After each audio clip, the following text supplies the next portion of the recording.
Hey everybody, welcome back to Chortle Cast. I'm Jake, and today I have Steven. Yeah, I'm here as always. What's up? This is another, what do we call it? A no bro show. No bro show. Man, that sounds good. / Wombo Combo. Slash the Wombo Combo. If you didn't already know, this is Chortle Cast, the official podcast of Chortle Games, where we talk about TV show, anime, movies, video games, especially video games, just whatever we want to talk about. We're just some nerds, you know, hanging out, having a good time. That's why we started this channel, because we wanted to hang out more, and we all can only hang out if it's job related. So, you know, that's what we did. Anyway, yeah, we got a great show for you today. We're going to be talking about some Xbox Game Pass news, some Anthem news, some Sea of Thieves news, some Monster Hunter hype. So stay tuned and feel free to listen to that. So you may or may not notice if you're a video watcher instead of an audio listener, but Steven has a new haircut. What? What? Oh, is that what that is? Hey, what? now. I'm mostly mad because you told me you were getting a haircut after our artist, Jennifer, who is creating a character for Steven that can go into the channel logo. So now her artistry has your old hairstyle. It'll be back in a week. Now it needs a new one, but oh well. It's too late. It's gone to the final phase. So anyway, you can look forward to that. So yeah, this week we launched our creative, like our logo change. So we've got neon everywhere. It's neon everything. If you're watching the video, you saw the new Chortle Cast intro. It's got a nice little glowing mic on it. It's very cool. I like it. It's a lot more chill, which is kind of what the show has morphed into. It's a lot more laid back. It's just three guys, and then today, two guys hanging out and just talking about the news in the gaming world and just in pop culture, I guess, in general. So it's kind of cool. Hope you like it. But yeah, let's catch up, Steven. How you been, man? It's been a long week. Yeah, it has. Got my hair cut. That's been the highlight of the week. That's been the highlight. That's when you know you've hit a place in life where you need a little bit of change, is when a haircut is a big deal.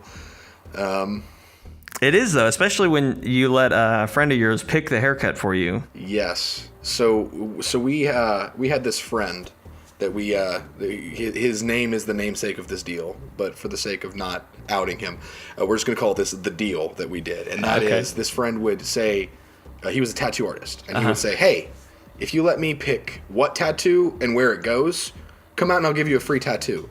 That's a terrible idea. Yeah.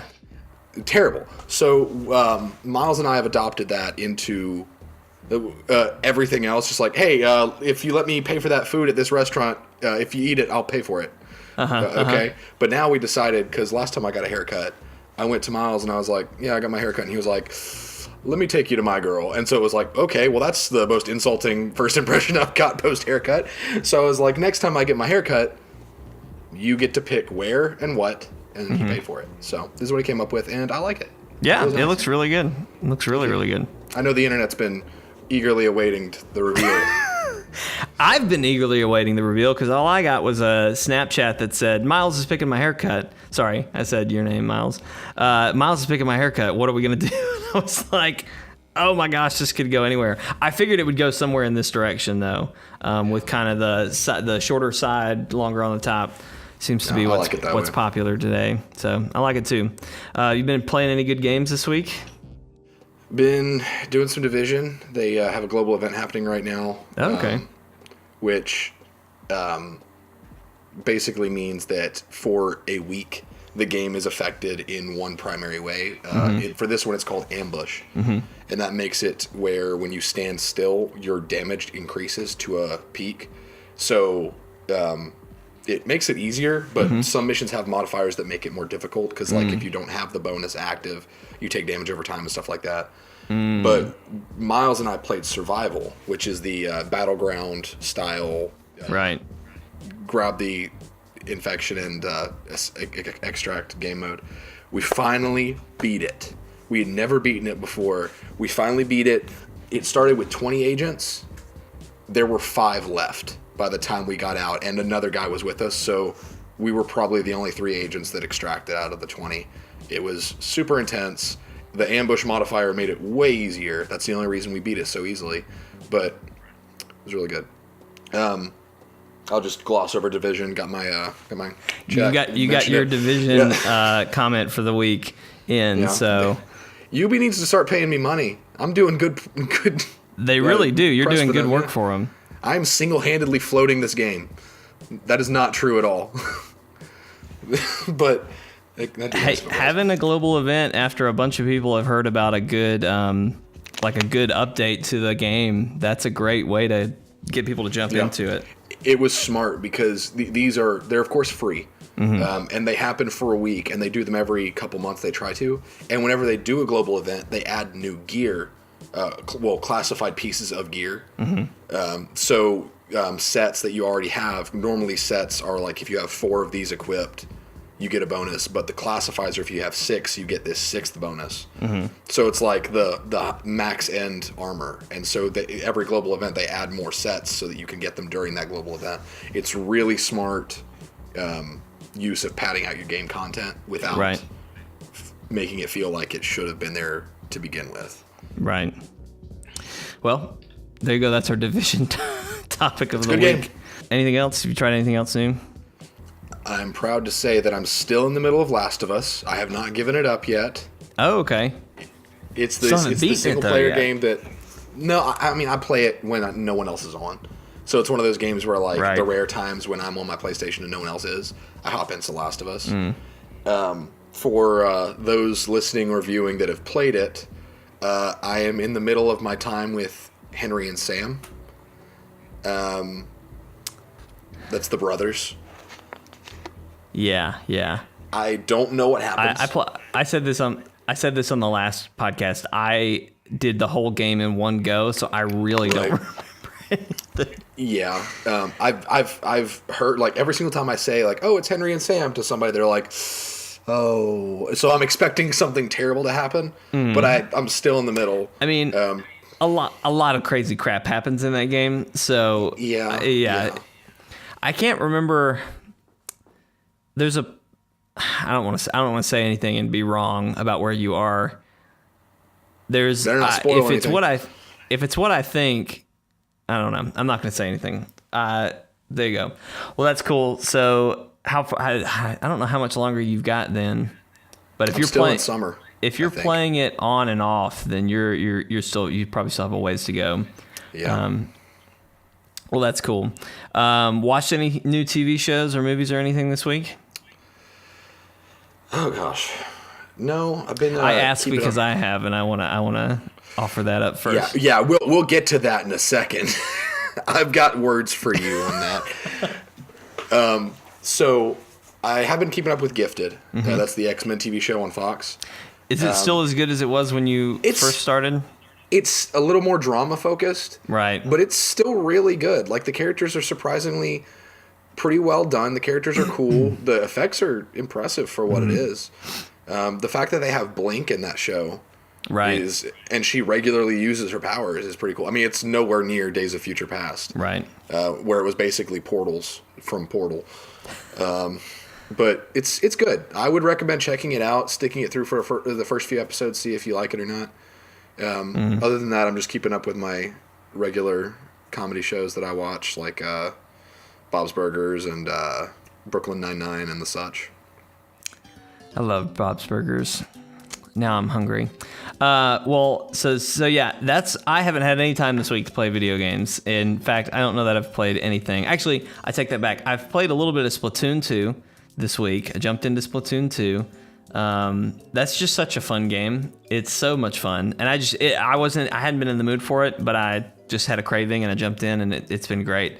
It's really nice when you're not in a game for a while like that, and you come back in and suddenly there's so much stuff that you didn't have. Like, there's all sorts of new weapons. There's like 3 or 4 new maps. And there's, new gear items. So I jumped in and played a little bit. The thing I was most excited about, and I'm sure I tweeted about it when I saw it, like when they shared the post or whatever, but the Splatbrella, which is the umbrella that shields you, but you can shoot. Like, it shoots like a big blast, but you can pop it up and pop an umbrella and protect yourself for a minute. And eventually the umbrella will project itself forward. And I liked it and it was cool, but I wanted like the Kingsman, like pop open your umbrella and shoot that. Yes. They put that in the game. Literally the exact same thing. When you said umbrella that you can attack with, I was like, Kingsman? No, like literally it looks so much like what they have in the Kingsman. Because, you know, they on the shooting, on the pointing side, when you see the umbrella, you can see through it. But on the outside, you can't. But it's kind of got like a greenish tint to it. That's exactly what it looks like shooting. But basically, it does exactly that. When you start shooting, that umbrella pops up, and you have a shield the whole time, and you're shooting through that shield. So basically, your attack damage is a little bit less, but you've got a lot of time before they're even landing one hit on you to try and get them. So it was a lot of fun to play with. I'm still so much better with a roller. But it was a lot of fun to switch over and play with that for a bit. So anyway, but I did watch a TV show, an anime, in fact, this week at what I thought was a recommendation from Brody and Steven. You stupid boy! How? So if you watch our show weekly or whatever, if you missed last week's podcast, Brody and Steven talked about Devil Man Crybaby, which I always want to call Devil May Cry Baby. That's I did that too. Which is so difficult not to do. But anyway, you guys talked about it because the way you presented it was Brody said you said, well, Brody, we were playing something and he said, hey, you want to watch an anime that's like throwing a cinder block on a gas pedal and watching it drive on a bridge or something like that? And you were like, sure. And so you watched it and you were like, and that was an accurate description. So I took that as, oh, okay, this is a cool thing to go watch. You heard the first of what I said. Yeah, I guess I guarantee you. I guarantee I could go back and watch last time's episode, and if you it may have been beneath you guys talking, but I guarantee you I said it's awful at least 2 or 3 times. If you look for it, it's there. It's boy. It's 10 episodes on Netflix, and it's rated MA, and I guess I didn't see that when it started. Okay, so the part that we talked about with the nightclub and the nightclub, yeah, that you didn't remember any of that? I guess not. Oh my gosh. Anyway, we were on our way to a shoot, and I watched almost the whole season. I think I stopped on episode 9 of 10, and I'm gonna pick it up on a plane or something. I'll watch it sometime and finish it up, but. Yeah, the first episode I started and I was just like, what in the world? Like, we're over here, we're over there, we're over there. Like, there's so many things happening. Mm-hmm. And there's so many things that are like built. Did you watch the whole thing? All of it. Okay, so you've seen the ending. I don't know the ending. Yeah. Well, in the beginning, like, things that matter and are building up in episode 1 are resolved in completely over by by episode 2. Spoilers for the show, but like there's that creepy guy who's hitting on Nika, the main sister girl, who's like creeping on her or whatever. By episode 3, he's dead, and none of that plot line matters anymore. Like, it's so far past that by that point. That's literally the one redeeming thing about that show, is that it does not waste your time. No, it moves so fast. Yeah, that is the one thing, because I even said that last time we talked about it. I said it goes from high school track and field to end of the world in 10 episodes. Yeah. And it's like, it's so fast. And that's the one good thing about it. The one good thing is that you could watch it and feel like there was nothing unresolved and that you didn't waste your time. Well, I mean, you wasted your time by watching the show as a whole. But like the show itself, with its pacing, doesn't waste your time. And that's admirable, but everything else is vile.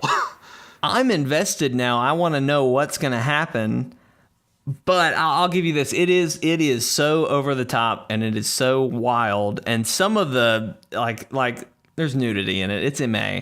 There's some of that is just ridiculous. Like it's like I felt when I was watching Game of Thrones at the very beginning. Like season 1 had so much nudity and it was just there to get people in the show. But like by episode 10 or 9 of Devil May Crybaby, or Devil Man Crybaby, there's like not that much. There's like 1 or 2 scenes, which is kind of how it is in Game of Thrones now. So that I see some similar correlations in that. But anyway, it's good, and there is some effed up things that happen in that show.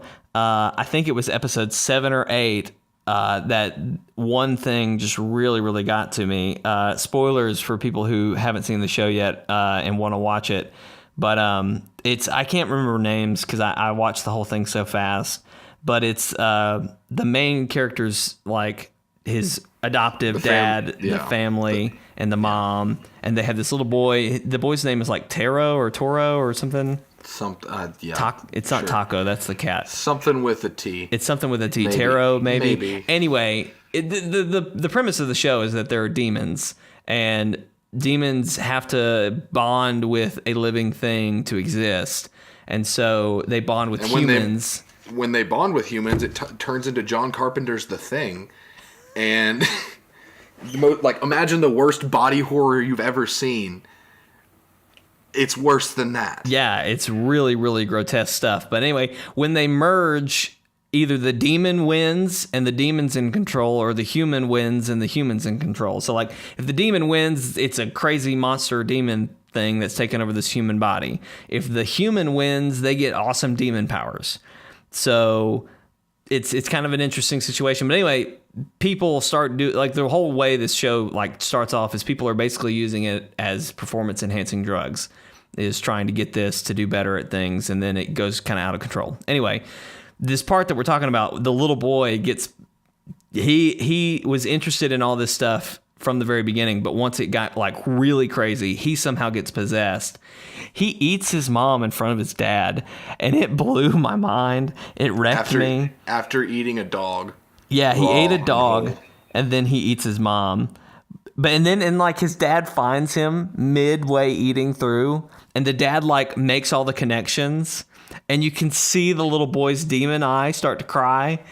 And it's just you literally see the mom's legs, because he's like a little squid thing. Yeah. You see the mom's legs just lifeless sticking out of the squid's mouth, and the dad's just standing there like, oh, do I kill it? Do I not kill it? And you're just like, good Lord, stop. And then he turns around, and the military's there, and they're like, hey, don't move. And he's like, stop, my son and wife are in there. And then they shoot him into Hamburger Helper, basically. And, it was so tragic. But anyway, I'm done talking about that show. Anyway, that's all I've got. I haven't really had... I do not feel sympathy for you for watching that show. I got to finish it now. I've got to know how it ends. But anyway. That's how I was. But yeah, I haven't had a chance to do anything else because I've been editing, getting ready, because I'm going to be gone all of next week. So next week I'll have tons of things to talk about because I'm going to be playing a bunch of Switch games, and I'm going to be watching TV all weekend because I'm going to be on a shoot, and I'm basically going to come home to a hotel room and have nothing to do for 3 or 4 hours till I go to sleep. So I'm going to have plenty of things to do. But anywho, let's dive right into some stuff that's happened this week in the news. I'm just going to jump off and start about probably what I'm most excited about talking about is Xbox One, or I guess it's just Xbox Game Pass. And I'm not an Xbox guy. I'm more of a PlayStation guy. I have an Xbox. We've got an Xbox for the channel that we use for things here and there. But I haven't really been excited about any of the Xbox games that are coming out right now. So I've always just kind of stuck with PlayStation and push everything to PlayStation. Well, then this week, Game Pass, for those of you that don't know, and I was explaining this to Steven a little bit earlier, for those of you that don't know, Xbox Game Pass is basically, in a nutshell, it's Netflix for games. Basically, you pay a service fee once a month. I think it's $10 a month or something like that. And basically, you have access to this library of old Xbox games, and you can download them and you can play them, and they cycle things in and out like Netflix does. But if you've got something downloaded to your system, it's there. Like, you can play it even if it's taken off the system until you take it off your system. So anyway, it's been really cool. PlayStation has a similar thing called PlayStation Now. I don't use either of these services because, quite frankly, most of them have been older games up until this point. And while it's always fun to jump back into some other stuff like that, I'm just not really interested in it right now. I've considered giving PlayStation Now a try because you were on PlayStation 3 and then went to PlayStation 4. I went 360 to PlayStation 4. So I missed out on... I know. We all make mistakes. It's fine. You're not perfect. You watched Devilman Crybaby. I did. You did. I did too, so I don't know why I'm saying that. But I missed out on Uncharted when it was a new thing. Fortunately, there was the Nathan Drake collection, so I got to play through it, and now it's basically my favorite series of video games ever. But I missed out on Infamous. I played Second Son, but I missed out on 1 and 2. Yeah, I know. Steven, you got to play those. I know. That's like the main reason I want to try PlayStation Now is because I really want to play through Infamous. Well, I'll say this. The thing I've heard about PlayStation Now is that the way that one works is you stream everything. And so it's not always super reliable. I've heard a lot of people say they're in the middle of something and then it'll just like lag. And playing an online game is impossible doing the Now, is from what I understand. So it seems like most people prefer the Game Pass to PlayStation Now. But anyway, and it sounds much more preferable. Honestly. Yeah. But again, neither one has really interested me up until now. Basically, Xbox or Microsoft announced this week that from now on, Xbox Game Pass will launch exclusive Xbox games day one. So like Sea of Thieves is a big Xbox exclusive that's coming out right now. It's actually the only one I really care about at this point. That one will launch on the Game Pass on day one. So literally essentially for $10, if you just do a 1 month thing, you could play that Sea of Thieves on day one. There seems like there's got to be a catch there somewhere. Like that seems like it'll really affect retail sales and stuff like that. See, that's what you would think, but really when you think so, the way everything's going right now, we talk about games as service all the time. It's more profitable in the long run to get people to pay frequently for stuff in your game, and that's where everyone's going with this loot box model with DLCs and microtransactions and all this and that. The idea is that so the catch here too is Games Pass is not your PSN. You know, it's not Xbox Live. You still have to pay for that. I think there's certain levels of Xbox Live, and I don't fully understand that. There's something about a silver and a gold. And like gold gets you online, but silver doesn't. Silver just gets you kind of an online account with a store account, and you can like do messages and stuff like that. Gold's got everything. Gotcha. I came from 360, so unless if that's changed. Well, there you go. That's what that is. So gold. So you can be a silver member and still have a Games Pass, but obviously you can't play online games. So anyway, I don't know how much Xbox Xbox Live Gold is, but I assume it's at least $10 or $15 a month. It's probably $15 a month. Okay. I don't know. You want to look that up? My computers are dead over here, but yeah, I got you. It's you have to pay for that, and then you have to pay on top of this service. But I mean, basically the idea is that you're going to pay $10 a month for Xbox Games Pass or whatever it is. You're going to pay that every month, and they're going to get that money from you. But you may only get enough games to really justify that purchase once or twice, for you.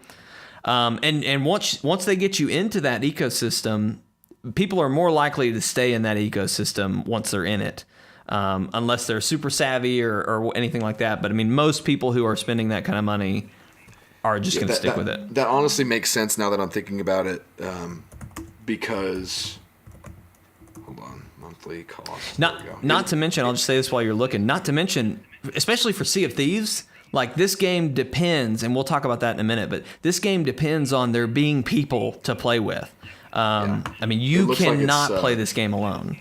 Yeah, it looks like it's $60 a year, so I think it's the same as PlayStation. Okay, so that's not that bad. For Xbox Live Gold? For Gold, yeah. That's not that bad. But it makes sense because that's a trend going into like consumer culture where rather than paying up front for one thing, you pay subscription services for multiple things. Because Miles was telling me about Movie Pass, and you're probably familiar with the Movie Pass. We have that here.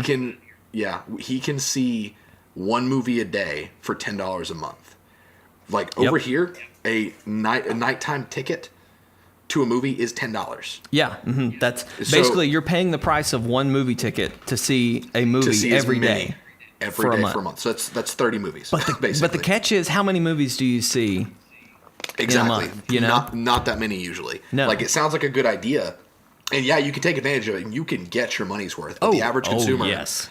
The average consumer is going to look at that and see, wow, I'm saving so much money, and see maybe 3 movies in 4 months. Like something like that, to where it's really not saving them that much money. And so that makes sense, especially, and here's the thing, Xbox doesn't have that many exclusives. So when they can nail people for all that money and keep them on subscription for a long period of time, they're turning a profit. So I hadn't even thought about it in that way of we don't have exclusive games that you can buy, but you're paying that $10 a month waiting for those, you know? Yeah. I hadn't even thought about it that way. That's a good point. And I'm sure it's you pay the $10 a month to keep the game too, so it's not like you're paying and then you cancel your subscription, you still have Sea of Thieves. No, I think you're right. Yeah, that's probably if you can't, because that's how it is with PSN. Well, to kind of segue for a moment, I wish this is what would happen to PSN or PlayStation Now. I wish they would adopt this, and I hope this puts a little bit of pressure.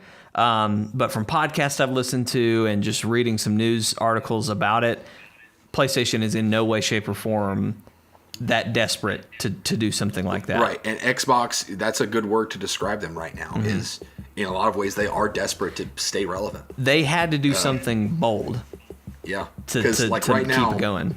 Because a couple years ago, it was Sony versus Microsoft, PlayStation versus Xbox, which one's better? PlayStation leading out, but now you have Nintendo literally winning the entire year of 2017. And so now Microsoft is at the bottom of the food chain. Suddenly PS4 and Nintendo Switch are leading the game, and now they really need to do something to stay relevant again. Yeah. And it's really difficult because the Xbox One, and I like that the Xbox One and the PC are basically the same. I like that they share a library. That really shows some love to the PC master race, one of which I used to be. I still have one. I never really play it. But it's shooting them in the foot because now the Xbox One's value dropped exponentially when the PC's library basically mirrored it, because you still got the indie titles in Steam, which has the most robust library of video games you'll find anywhere. Yeah, no kidding. But it honestly, it seems to be the trend, though. Having subscription services over singular costs. Right. And it makes me wonder, like, you know, with movies going that way, with video games going that way, is that the future? Like, is that where we'll end up in a few years? How will that affect the way games are developed? Because people say that, Go ahead. Well, I was just going to say, we've talked about this before on the podcast, more in relation to like Disney's doing a streaming service. And so, you know, I'm paying for my Netflix, I'm paying for my Disney, I'm paying for my cable, you know, whatever. Like, where is the break going to happen that we have to we have to bring all this back together, where you're paying one price for multiple things instead of, you know, 10 or, you know, a million subscription services. But anyway. And it begs the question, like, people say that loot boxes are justified because the cost of games hasn't gone up. Right. So loot boxes are in there to buffer what we are not paying and the cost of the game being made. So the question there is, like, if retail cost goes away and we go towards more of subscription service digital cost, how is that going to further affect the way games are made? So it's a whole can of worms that. Yeah. That would be so interesting to see. I mean, just imagine like Netflix, having a Netflix account where you can go play any game that's on there, but they're new games. They're games that are coming out. You know, they're coming out with new games every month. They're releasing new. I don't know. It's all really interesting. And I'm curious to see where this goes. Again, the big thing here is this is awesome. This is a bold move, but they don't have any really great exclusives right now. Right. It's a grand gesture, but with no substance. Exactly. I mean, they obviously have a few. Like, I mean, I think there's 3 that they throw up there, but some of them I don't have any interest in personally. The one that I do have interest in, though, and I'll segue here, is Sea of Thieves. When they showed this, I believe it was 2 or 3 E3s ago, it sounded awesome. Just, here's a pirate game. You and your buddies get to go be GTA in Pirate Land, you know? Like, that's kind of how I looked at it. For those of you that may have not have seen any of it, That's a really good description. It's basically they give you a land. It's kind of a cartoonish world, but you're a pirate. You've got a ship. Your friends are your crew. Go do whatever you want to do. So you can sail around. You can stop at an island. You can go look for buried treasure. You can fight skeletons. If you run into other players, you can blow their ship up and take their crap and go away. Whatever. So I think it comes out later in March or February. I'm looking to check real quick, but they're doing an open beta right now. And so I am not in the beta because I'm still on the fence about this game, but I have been watching some live streams of it today. And I can tell you right now, March 20th. I want March 20th. Thank you. I knew it was. That's right. 420. That's 320. Is it? Oh, April. That's when God of War is coming out. I'm sorry. And Nintendo Labo. What am I saying? Sea of Thieves. So I watched a bunch of live streams. I really want to play this game, but there is no way. Like, I don't have enough of an ecosystem to play this game. Does that make sense? Like, yeah. Basically, I've got you and Brody and maybe Miles every now and then that we could get a good-sized crew together to go play. But that's rare when that can happen. So and not only that, Brody doesn't have an Xbox, and Miles doesn't have an Xbox either. And you don't have one right now, but you're thinking about getting one. I'm thinking about getting one. Yeah, I might be able to get one for like $80. Right. Yeah, why not? So it looks really fun. Here are my problems with it. And again, I haven't played this. I'm watching people play it. I watched like 2 or 3 hours worth of streaming. So I feel like I experienced it to some degree, but it looked like it was very tedious. And what I mean by that is, and in some ways this is cool. If you can get a crew together every time you want to play this, it sounds like it would be fun. But basically, someone has to be at the wheel, and all they're doing is steering the rudder of the ship. Then someone else has to go and pull up the main sails or the it's like secondary sails. Someone has to control the sails, and there's 2 different things you have to control. Then there's the anchor, which has to be done by somebody else. Then your map is on your boat on the second level of your ship. So if somebody wants to look at the map and tell you where you're going, you have to go down there. And also, when you're steering the ship, your point of view is where the wheel is. So if you want somebody to see what's coming up around you, you have to send them up to the crow's nest. If you get attacked, everyone has to get on a cannon to shoot, but then as soon as you get hit once, you're going to be getting filled with water. So someone has to go down below deck, start bailing out water, and start repairing holes. If you have 4 people, I just listed like 20 jobs, Imagine trying to do that with 2 people or 1 person. That's what it would be if you and I played it. I mean, yeah. We would have to get one of those like little dinghies like Jack Sparrow in the first Pirates of the Caribbean. Oh my gosh. I don't know. The live stream I watched, basically, it was 4 people. They came up on another ship and were just like, oh, let's go attack them. And basically the other ship rammed them immediately. Like they immediately sank. And it was just all over. So I don't know. So here's my thing. I've got 2 things about this game that are my criticisms. One, and this is what I talked about with Miles. Mm-hmm. Well, actually, no. I'll get to that one second since we just kind of talked about this point. Rainbow Six Siege came out with an E3 big reveal at E3 2014, I think. And it was this gameplay scenario where you had these, I think, 4 or 5 people that were communicating, talking like, they were a covert special forces team and everything. And the game went really cinematically and really well. It never happens that way. No. Never. No. And that's the thing. When you have a game that is based purely on the actions of players, this is why I'm not a huge fan of PvP. It ruins it. A wise old man once said, one turd in the punch bowl ruins the party for everybody. That is how these kinds of games are. So even though the mechanics are all there and it's very cool mechanically, it's like one small thing, one player not doing their job, or a player just deciding that he wants to screw you over and everything ruins it. Not having enough people can ruin it. I'll say this. Again, I wasn't playing, but from the stream I saw, probably the funnest part was screwing over your crewmates. Like there's a function, just like GTA. I know, right? There's a function in the game where you can, as a crew, vote to lock somebody in the brig.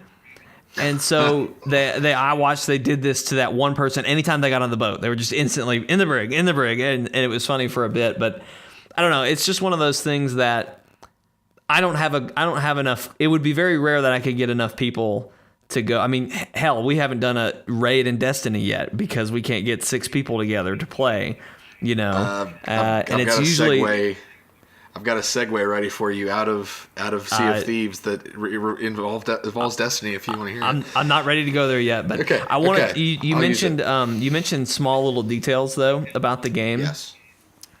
It is so much fun, and there's so much detail. So, like, part of that tediousness, which I guess it really just revolves around, it really just revolves around, like, how the ship and sailing functions. But everything else that's tedious is so great. Like, you can eat food. You can go pick up a lantern off the ship and walk around with it. When you die, you go to Davy Jones' locker, and you have to wait there until you can leave. So you're like on a ghost ship, and you're floating around, and like everyone else who just died around you is right there on that ship. And like everything's locked. You can't do anything. You're all ghosts. It's kind of funny. And then you go back into the real world. But there's so many little touches that make this so fun, and I want to play it. I, as someone who doesn't have a huge group of people who I can always get together with, and even the people who I do have to get together with don't have an Xbox. It's just, I don't know. And of course, you know, I could jump in and try to, you know, jump in with another crew of people I don't know and see how that goes. But again, do I want to pay $60 for a game that I don't even know if that's going to work or be okay, you know? Right. And so one other thing, and then I'll get to my other point. I will say this about Sea of Thieves. I'm excited for it to come out just so that I can watch YouTube for a group of people playing the entire game in character as pirates, talking like pirates. That's going to be hilarious. That's what the guys I was watching did today. And yes. if you get your Xbox and you want to get it, I will get it and play it with you, and we can make a video out of it. I would love that. It would be I don't know that we can play just us two. I'd love to try. I'm so willing to give it a shot. We would die immediately, but I don't know that it's even going to let us. I'm up for it. I'm up for it. My other point, this is what I talked with Miles about, and I'll be real quick about it. When you have a game that basically says, oh, here's this big world with all these mechanics, go explore it. What else? Like, what am I supposed to do? That was the problem No Man's Sky ran into. To where like people were like, that's great, that's pretty, why? Like, what am I supposed to do? That's kind of my first impression. And okay, I haven't watched anything other than E3 stuff for Sea of Thieves, so I could be wrong. But my impression of that is, yes, it's great to have an open sandbox where you can mess around with friends and everything, but why? What's the point? And Miles brought this up, that he said that he loves games that allow him to just, you know, have these random stories with his friends where it's like, that stuff happens dynamically, where the game didn't write that for you. And I said, yes, that's a good point, and he agreed with me here. But XCOM is a good example of this. XCOM has a framework, a basic story that is humans fending off against aliens, and there's a narrative. If you play it through to the end, there is a narrative. So there is a point A to point B. The path between A and B is up to you. And if you ask people about their stories of XCOM, they will never tell you about the story of XCOM. They will tell you about how their best soldier got killed on a random mission, dying heroically, whatever. Like, the stories are there. They happen for the player. Two players have the same experience in XCOM. That's the way to do it with games where you have those stories to tell to your friends. It's not, hey, remember that time we were playing this game when we were farting around because we had nothing to do? Right. It happens the best when a game allows you to have those stories, have those moments within playing the game for a purpose. Right. That's my opinion. regarding those. I don't know how Sea of Thieves is. I don't know if there's like a loot system or... The only thing I was going to say in that is, from what I saw, there are quests that you can do, but I don't know, and I just, frankly, I didn't see anything other than this. It all seemed like fetch quests to me, but again, this is a beta. And they said, like, they've come out and said that this was a very, like, honed in beta. So I don't know. It may be that they have something. It's obviously not a story game, I don't think, but there may be something you're trying to actively do as a crew. But I agree with you. I think for the most part, they're hoping that people will make their own stories, but it's going to be stories out of, we were farting around, as you put it, and just, doing this and this happened, which is all great and good when you've got friends who you can do that frequently with and all that good stuff. So I think a story going off the rails is called that because, the story itself is a train following the rails. Right. And so when you and your friends go off the rails, it's like you have a place to go off of. But when the game has no rails to begin with, it's like you're in a boat in the ocean. Yeah. Floating to nowhere. Yeah. But I don't know. I think that this game for me is going to fall in the category of, I think it's a great game, but it's not for me because I don't have the capacity to play it. Right. I don't have the friends. I don't have the system, but I appreciate it for what it does. Yeah, that's the thing. I mean, like, I want to play it. I can't play it. Like, I don't have... Like you're saying, I don't have the system. So if you're interested in it, I'm telling you as someone who can't play it, like, go play it, please. Like, it looks so good. And you're going to have a ton of fun with your friends. But it's just, if you don't have that ecosystem. But, Steven, what we should do is if you get your Xbox, we should just do Game Pass for 1 month. That's what I was about to say. We could do Xbox Live Gold for 1 month, and then, or I guess if we only can get it in 6 months, we'll just whatever, and then do the 10 month Game Pass, $10 Game Pass. We'll play it for a month and then call it quits. That's what we can do. I'm down. Let's do it. Okay. All right. So look forward to that in the future. But anyway, all right. Did you had some sort of segue you were about to jump into? So you mentioned Destiny 2. I'm afraid I traded it in today. I hate you both. I have no one to play with. But you know what I traded it in for? What'd you trade it in for? Monster Hunter, baby! It's coming out, and I am so ready. Yes! Oh my gosh. Okay, all right. Let's talk about Monster Hunter hype. I wish Brody, this is, of course, the No Bro show is on the eve of. Yes, the eve. You're going to get it tonight, aren't you? Yeah. As of recording this, I'm leaving in 2 hours to go pick it up. Wow. Are you going to play all night? Are y'all going to stream well, I guess I know. So we air the podcast airs every Friday at 12 o'clock for those of you that are watching. Y'all are planning to stream tonight, Friday night. But are y'all also going to be streaming tonight, Thursday? Brody and I talked about it earlier. We're not streaming tonight. Okay. But as of Friday, the time that this video comes out, the day Monster Hunter comes out, we are planning to stream that evening. Okay, cool. That's the plan. So hopefully one of them will tweet when they're doing that, because I will be sitting with my wife in a play. So, and I will not be playing Monster Hunter. But anyway, you said you were watching some videos earlier today. Yeah, I was watching some videos, and I'm kind of in. A thing happens whenever a new game comes out that I'm excited about, and that thing is I have to sell it to Miles, because if I don't sell it to Miles, I'm going to be playing it by myself. Fortunately, I have Brody in this situation. Right. But for this situation, I've been trying to sell this to Miles, and so today I was watching videos while I was at work because I was just sitting at the front desk with nothing really to do, and I just got so hyped on it again because I played the beta, all 3 betas. I played them, and it was just like, okay, cool, doing this same hunt that I already did. But the fun thing about that is I killed the Great Jagras probably 25 times, and it never got boring. Right. Which is really interesting to me, but that's beside the point. And you're going to get a bunch more monsters in the real thing, so... Brody said, I think it was, and I may be lowballing him here, but I know it was at least 40-plus monsters total in this game. And there's DLC with more coming. And there's DLC coming on the way that will be free, I believe. Yeah. And you know how long those hunts took and how much personality each hunt had? That's an impressive number. Look, I saw something, I think it was a bunch of review scores that someone had put together, but I mean, they're all in the 9s, like high 9s. Some are perfect even for Monster Hunter. And it's like, this is the first time it's ever been above a 6 or something for a Monster Hunter game, or, for a Monster Hunter game. So the trend I've heard, or I don't know why I said trend, the general consensus, I guess because I said it earlier, the general consensus is that it is among the best Monster Hunter games ever made. Definitely the most accessible. Right. Which is great news for you and me. Because I've tried one, but I didn't get into it. Yeah, I played one on the 3DS, and I was like, this is awful.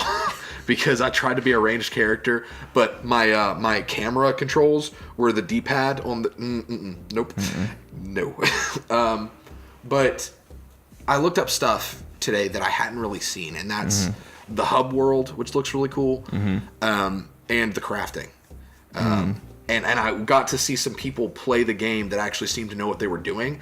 I saw this one dude with a longsword that using the combo systems in the game, dude looked like he really knew what he was doing. He was fighting this one monster, and he was like doing all the dodges and like the flips of the sword and everything. And he did one thing where like he dodged out of the way and then did like one quick swipe, and it looked like he clearly missed. But because he was using the spirit gauge thing, a phantom blade came down at a range and did like a after cut right that actually hit the monster. It looked awesome. Like just the gameplay of people. Because, in the beta, it was basically just, like, all of us flailing around. Right. I had a ranged weapon shooting things. But, like, seeing... So this game is a type of RPG. But it is not a RPG to where, like, Destiny 2, for example, and I'm not bashing it. It's just one of those games. Destiny 2, you find that you play it basically the same way at the beginning than you do at the end. Right. The only thing that's different is the numbers and a few skills. With your traditional RPG... your numbers go up and you get new buttons to press, basically. But your skill level and the way you play the game doesn't really change. Monster Hunter is the exact opposite. Because while it is very loot-driven, you really learn the game. Like, you are given these rules of how to play the game, how to use a bow, how to use a longsword, all that kind of stuff. But as you play the game, you memorize the movements of monsters, the amount of time that a certain slash takes and stuff like that. And you actually get better, like in an actual sense, and that is really cool to me. It's definitely against my nature because normally I'm the kind that likes to do the numbers and the skills and the building different concepts for characters. But like something about Monster Hunter, just the way they do it, has me really excited. Yeah, well, I'm excited. I'm excited to watch you guys stream it and play it, and who knows? I had a lot of fun with the beta. I'll say that much. It's just one of those things like I don't know that I'm going to have the time to commit to it and whatnot. So I figured I'd put my attentions elsewhere and let you guys be the Monster Hunter guys. So, but anyway, be sure to look forward to that stream and check that out today if you're watching live. So let's transition a little bit here, Steven. We talked. I thought you were going to say, speaking of Destiny, let's talk about Anthem. That's what you were going to segue. I should have. Yeah, is that one better? It's less sad. So apparently some news has come out today or over this week about Anthem, which they showed at this year's E3. It's from the BioWare, the makers of Mass Effect and some other big games. They announced Anthem in our React video. Brody loses his mind when they start flying. It looks a lot like Destiny, but with an Iron Man suit is how I would put it. Basically, yeah. And it looks great. It looks like what they showed at E3 is really, really exciting. Now that I've played Destiny 2 and seen how that works, I'm probably going to get Anthem. Anywho, people are really excited about it. Apparently, BioWare has put everyone they have on this project right now. I think there's a Star Wars game they're working on. They've got like a small team on that, but basically they're making Anthem right now. Like that's all they're really working on. We think there's a lot of thoughts that it's pressure from EA to get this out as soon as possible. But there's also rumor, we think it's rumor. I feel like I read something today that said it was confirmed, but basically they're saying it's probably going to be 2019. And I've heard a lot of people on podcasts this week saying that they really think it's going to be like late 19, not even early 19. Based on what I've seen as of today, and this is just through my casual scrolling, it had not been confirmed yet. Right. But I will say that as of, I think, last week or a few days ago, there were a bunch of Reddit conversations with some of the people attached to development. Some of it had to do with level design. Someone asked, for example, is this going to be more Destiny where it's segmented maps or more Division to where it's one big map? Right. And they basically said it's going to be a bit of both. It seems to be that the way they're going is it's going to disguise the way it loads into the bigger portions of the map with maybe a canyon you fly through and stuff like that to where it loads what's ahead of you and deloads what's behind you. So it sounds interesting in that it's not going to be as segmented as Destiny, but it's not necessarily going to be as open as Division, which is understandable. Right. They also talked about, this one's for Brody. Hey, Brody. They talked about the flying controls. Right. To where they talked about some disguising the vertical limit to where it feels like a strong downdraft. So there is a ceiling, but it doesn't feel like an invisible ceiling. Right. And what that tells me is, hey, sounds like flying's going to be a really big part of this game. Yes. Because what I hope, and I know what Brody hopes, and I'm sure what you hope, Jake, is that look, flying is one of my checks off the box. If you can check that box in a game, you got me. You got me absolutely hooked. With Brody, that's the only box. Flying is Brody's bow. Honestly, there you go. I've got you give me a bow, you give me a dragon, you give me flight, a sword. I'm good. Anyway, sorry. Continue. Flying. I hadn't even heard about all that. That's awesome. This was in the Reddit conversations. They talked about the way flying controls, and it sounds like it's, like I said, going to be something used very. It's going to be a key element of exploring the map, going places, which is great news, because that means that we could be looking at a giant map. Yeah. Well, that's what I was going to say when they were saying that. It was I'd have to imagine that for flying, you'd have to make the map just massive. And look, if you have a massive map that I have to fly through a canyon so you can load the next section of the massive map, that sounds totally understandable to me. I think do what that's you got to great. do. Just as long as it feels big enough when I'm flying around in it, that's all that really matters. But anyway, they also last thing that I remember from all this was someone asked, "Hey, could we expect to hear anything about Anthem before the summer?" So basically before E3, and this guy that answered a lot of the questions responded with, and I'm quoting him as best I can here, "Shakes Magic 8 Ball." Looks possible or something like that. Yeah. So we might hear from Anthem before E3. And if we do, could be a trailer. They've been passing a lot of milestones. Or it could be just an announcement. We don't know. Yeah, look. That was a huge thing. I think it was at Xbox's press conference last year. Yeah. That was one of the big moments of that press conference. So regardless of whether or not they're with Microsoft again this year, I would not be surprised if we saw something from this game. It's going to be at E3. God of War, we've seen at PlayStation for the past 2 years. In fact, I'm glad that this game is coming out before E3, just so I don't have to see it again this year. Honestly. Really. So I wouldn't be surprised if Anthem, which was one that got a great response, didn't show back up again to show something new, But anyway. And honestly, I think that, me personally, I think that it being delayed till 2019, maybe, I think that's a good sign. I do too. It gives them more time to work on it. Yeah. And I don't want a Battlefront 2 rehash, and I don't want a Destiny 2 rehash. Yeah. It's like, I believe the creator of Mario said, a game released before it's early will never be good. Right. A game released late will eventually be good. Right. And BioWare, they know what they're doing. They've shown us that they know what they're doing. They show us that they can mess. They've shown us that they can mess up. They have. Yeah. But they have a good reputation. Exactly. And so I'm hoping that they are the one that it is going to take to beat EA's incompetence. I'm hoping that the 2019 release is them fending off EA, saying, nope, get it out and just release it. Right. Because Anthem is, like, I talk about it all the time. Whenever we talk about E3, whenever we talk about most anticipated, I bring up Anthem. And it resonated with me. Like, it just looked so cool. Something new yet familiar. Yeah. So I'm hopeful for the quality, not necessarily the release date. I can wait. Yeah, I see. That's my thing. I'm fine with waiting. I am excited about it. But I'd rather them wait and work on it and get it good. Let's move on a little bit here. I'll segue into two different things here. So it's been old news now, but basically, one of the devs of Naughty Dog, he helped on Uncharted and Dead Space. And I forget his name, and I can't think of what it is now. I'm sitting here trying to look it up. He helped on Uncharted and Last of Us, right? And Last of Us, yeah. He recently left Naughty Dog, and I say recently, like within this year.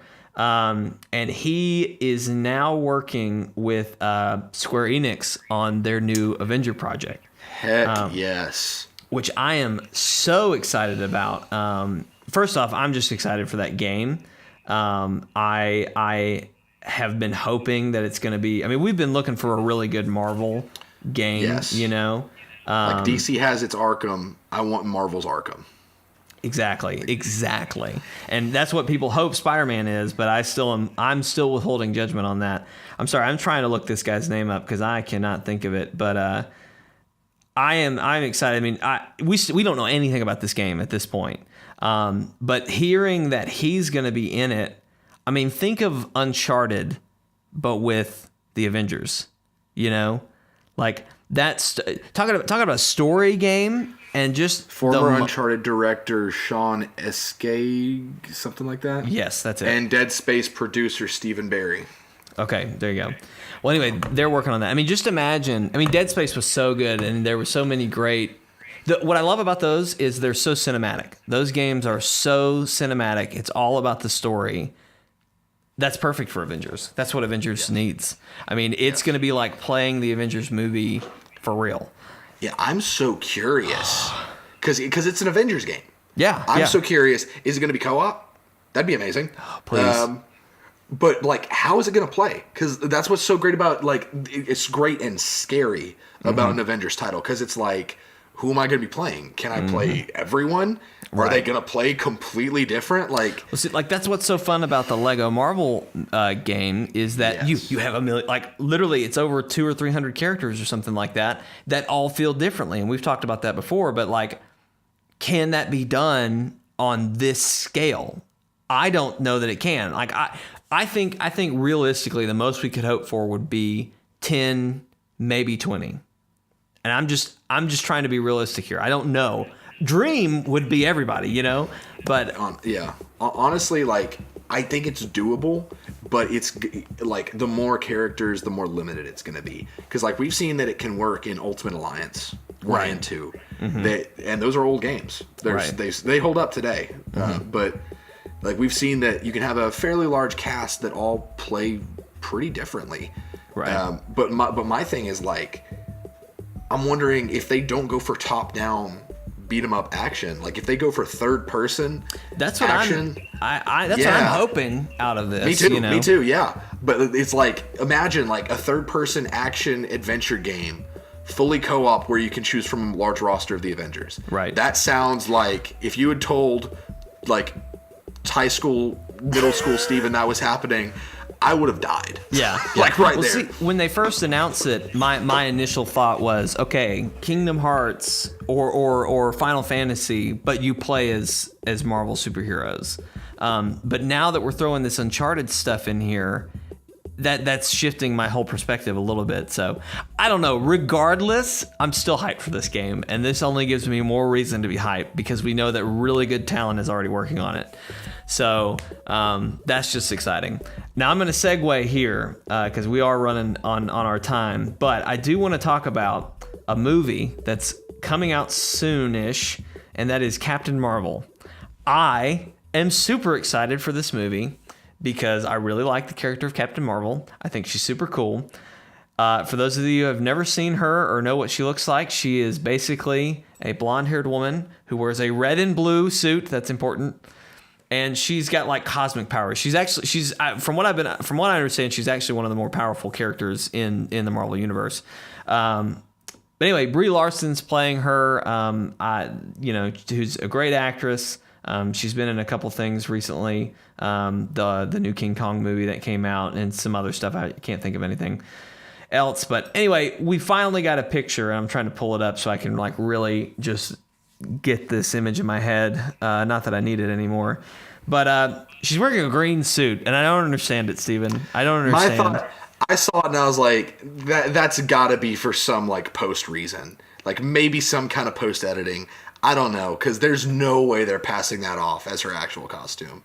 I mean, it's not even just usually when they show like superhero outfits or costumes for the first time, you just get excited. You're like, oh my gosh, They look so real. Like they look just like her. And maybe part of this too is her hair is still long, which all the comics that I'm familiar with, Captain Marvel has like kind of like a guy haircut almost, like the short on the side, long on the hair. That's mainly more recent. Yeah. Like when she started getting thrusted into popularity, she did have kind of the Brie Larson haircut that she has now. Mm-hmm, mm-hmm. Which that's a hit or miss thing. But why is the suit green? I don't understand.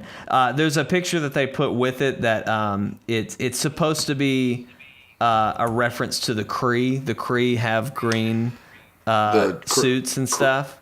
Okay, yeah. So maybe you're right, Steven. I'm calming back down now. Steven, you've walked me off the edge. That's what I do, yeah. It could be early on, and that could be something, because this movie is going to be in the past. It's going to be, from what I understand, before any of the Marvel stuff happening right now. It's in the 90s. Yeah, in the 90s. And it's going to be all about the Kree aliens, which I've talked. I think that's have the where Skrulls in it as well, isn't it? Yeah, the Skrull. I think that's where everything's going after the Thanos reality breaks down or whatever. I think that's probably the next big bad that they're going to do is the Skrull. But anyway, that's kind of what. Maybe she starts off with that outfit because that's the outfit of that planet, but maybe it'll turn more the traditional later. I wouldn't be worried because, like, we've seen Marvel's concept art for Captain Marvel. Right. She has the red and blue. Right. There's got to be a reason. Marvel doesn't make mistakes like that. I'm being talked back down now. I was real upset earlier, but the more I think about it, I'm like, okay, fine. I don't know. I'm excited about that movie. I think it's gonna be really good. So I just hope they don't mess that one up. Because not only that, the other thing about this one is this will be the first Marvel superhero heroine movie. Wonder Woman blew it out of the park, and to some degree, and I'm a huge Wonder Woman fan. To some degree, I think a lot of that hype and love strictly came from the fact that it's quote unquote the first superhero movie. Obviously there was Catwoman. I know that was a point you've always had that people forget about, and DC wants you to forget about. There was Elektra. There was Elektra for Marvel, and that too. So I don't know. It's going to be one of the more recent, real hits. But anyway, it'll be interesting to see what they do with that. So. That's all the stories I had listed out for today.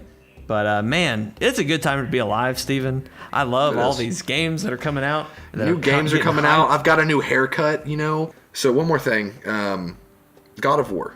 Yes. I was not in disagreement of this new God of War. I thought it looked awesome. But I wasn't sold on buying it because, I've never played a God of War game before. It just didn't seem like it was for me. Mm-hmm. But we mentioned I've been playing Last of Us. Yes. And the resemblance to this new God of War and Last of Us are pretty clear. Right. And there's kind of a theme because, I told you I was playing Bioshock Infinite a few weeks ago. Mm-hmm. And now I've been playing Last of Us. And it's like I've been playing the best of escort mission games, where you've got NPCs that actually help and are useful. And I love the relationship between Joel and Ellie. I love their dialogue. I love how human they are. Yeah. And with God of War, I thought about that earlier and I was like, man, if Kratos and his son have a similar kind of bond. The dad of war. Dad of war, yes. Like I even remember when they announced it, the scene where Kratos was showing his son how to kill. Mm-hmm. That was emotional. That was really well done. And so, like, if there's more of that kind of storytelling in there, I might actually pick it up. And you mentioned that there was a trailer. Well, yeah. So they announced. So they have now finally announced the release date. It's going to be on 4/20, April 20th. Which is just so funny. It's going out against Amiibo, our Nintendo Labo. Anywho, it's later than most people thought it would be. Most people thought it would be in March, in Q1. So it's been pushed back to Q2, which makes me a little nervous about Spider-Man and some other games, Days Gone, or some other games that were supposed to come out this year. Are they going to get pushed to 19? Are they going to be pushed to Q4 instead of Q1? Where does Detroit fall? Is Detroit going to be a 2018 game anymore? I know. I'm hurting about that too. It better be. Anywho, they announced but it was a story trailer, and it talked about, it basically was just like this story, basically their mom, like, Kratos' wife and his son's mom died. They're on this mission to bury her somewhere because she requested to be buried. Basically, there's this whole thing like Kratos' son is going to be a god kind of thing. Like they're not human, normal, and I don't know. It was just so good. And really what kind of brought it home to me was after that, I watched some footage of the last God of War game. It was like, it was a concept cinematic where they were going to open the game with you as like giant Kratos or something. And I just watched it and like, I just remembered how different Kratos is from what we're seeing here. I mean, people say Dad of War as a joke, but really like he is so much more human. He's so much more grizzled, calm, and like slow to anger and just level-headed. Whereas in all these older games, he's just this screaming monster that's just slashing things and punching things, I mean, the combat in those games has always been good, but sometimes like me and Brody, we used to spend the night and we'd get a game at Blockbuster and beat the whole thing in one night. Right. And we did that with one of the God of Wars. I think it was 3 or 4 or something. Anywho, we went through the whole thing, but like part of it, was just like, because there's some nudity in that game, and there's some other stuff that just was like, what, like you're doing like bad things, in the game, and like Kratos is the hero, quote unquote. He's not like, whether you agree with his revenge story or whatever is kind of up to you. But I feel like I could get behind Kratos on this story. Yeah, the connection that I just kind of made in my own head, you can tell me if it's a bad one or not. The character of Wolverine, cinematically. Right. Mm-hmm. We went through some Wolverine cinematic appearances that were just, you wouldn't look at him and think, wow, this is a compelling character. You think, this is a guy with claws that kills people. Heck exactly. Yes. Yeah. But then you get to Logan, and you suddenly have completely different, a character with gripping dialogue, gripping motivation, just awesome. Like you long for the moments where he is feeling emotion as much as you long for the moments where he's popping claws. Right.